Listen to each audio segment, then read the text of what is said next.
There's a special kind of crazy that sneaks up on you when you think you're out in the middle of nowhere deep in the woods just trying to enjoy a few quiet days with your wife, a cold beer, and maybe some grilled trout, only to have someone pounding on your cabin door at 10 o'clock at night barking about enforcement protocols and waving around a clipboard like it's a weapon. Let me tell you, I did not see that coming.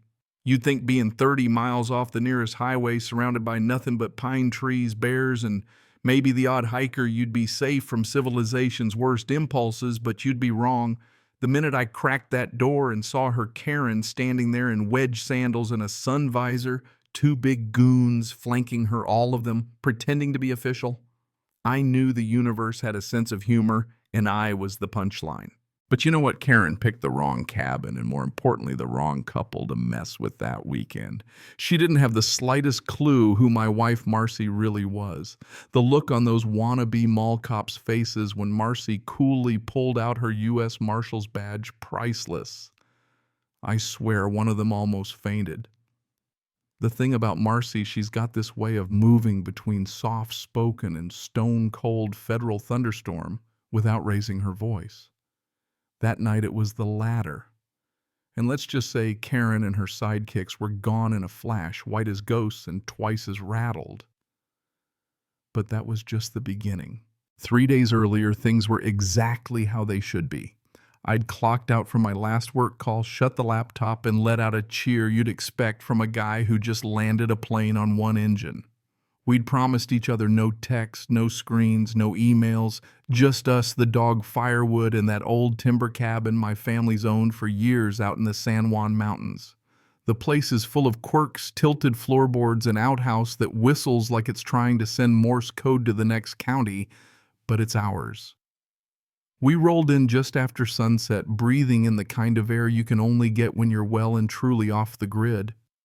Marcy popped a beer, kicked off her boots, and for the first time in ages, looked like she wasn't running down some fugitive or chasing a deadline. It was heaven. That lasted all of about 12 hours.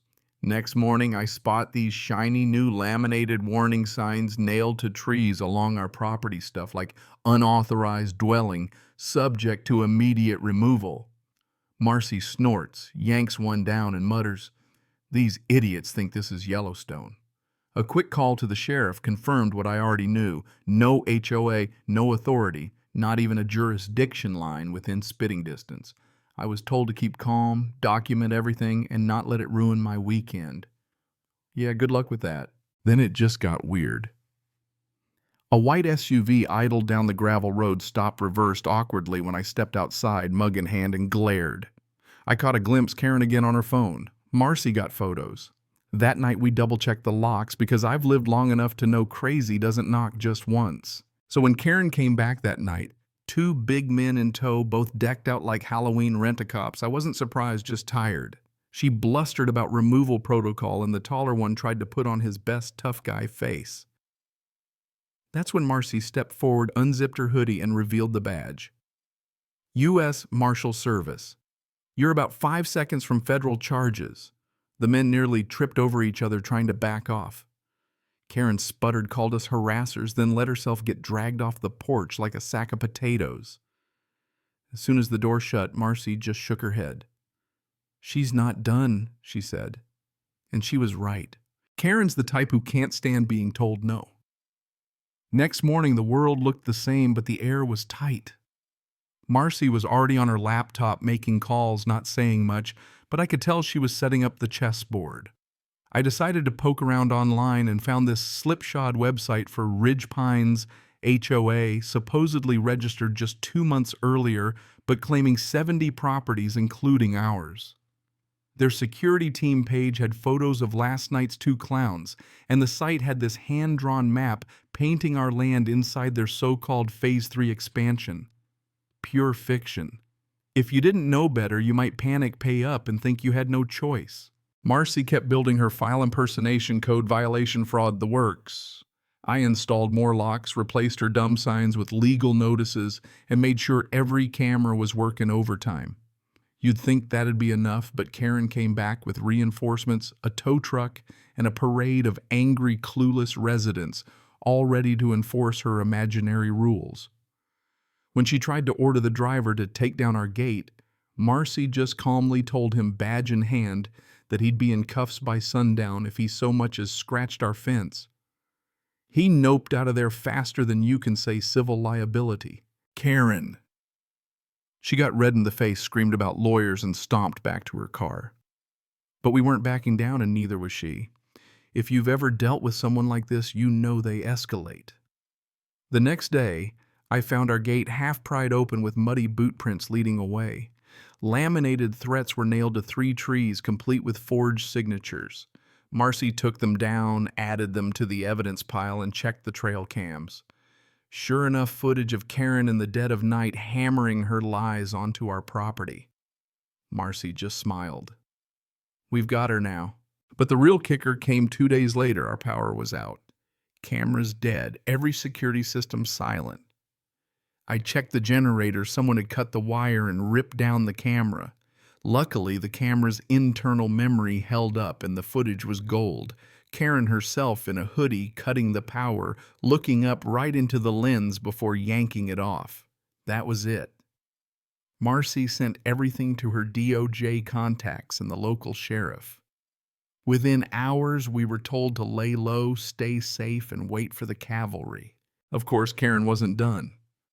She showed up again, this time with a whole HOA mob waving signs and shouting about squatters. We stood on the porch, legal documents in hand, and let her dig her own grave. Marcy calmly informed the crowd on camera about the real boundaries and her status as a U.S. Marshal. One guy dropped his sign and walked away. Another whispered to the group and left. The crowd thinned out in minutes, leaving Karen standing at the gate, clutching her clipboard like a sinking ship's steering wheel. A couple days later, we found a thick envelope in the mailbox, more threats, fake eviction notices, a rubber-stamped eviction letter that looked like a kid's art project. But Marcy had already built the case. She dubbed the evidence packet Operation Paper Storm, 40 pages of maps, screenshots, video stills, timelines, and background checks on Karen's little henchmen. One had a warrant out of state, the other a fraud rap sheet a mile long. The plan: go big. We crashed Karen's monthly community meeting, the one she held at a rented firehouse like a suburban dictator. People shuffled in, some side-eyeing us, most looking confused. Karen started her usual speech, clipboard in hand, when Marcy walked right up front, badge out, and laid down the stack of documents. The room went dead silent. "I'm a deputy U.S. Marshal," Marcy announced, "and for the last 2 weeks my husband and I have been subjected to harassment, fraud, and multiple attempts at forced removal from our legally owned property by this woman and her associates." She calmly walked them through the evidence: fake maps, false notices, the power line cut, even Karen's goons' criminal backgrounds. Then the twist: one of Karen's own fake officers stood up in the back, confessed to the room that he'd been paid cash under the table, no paperwork, just told to look tough and scare people. The room exploded, people shouting, some demanding Karen step down, others threatening lawsuits.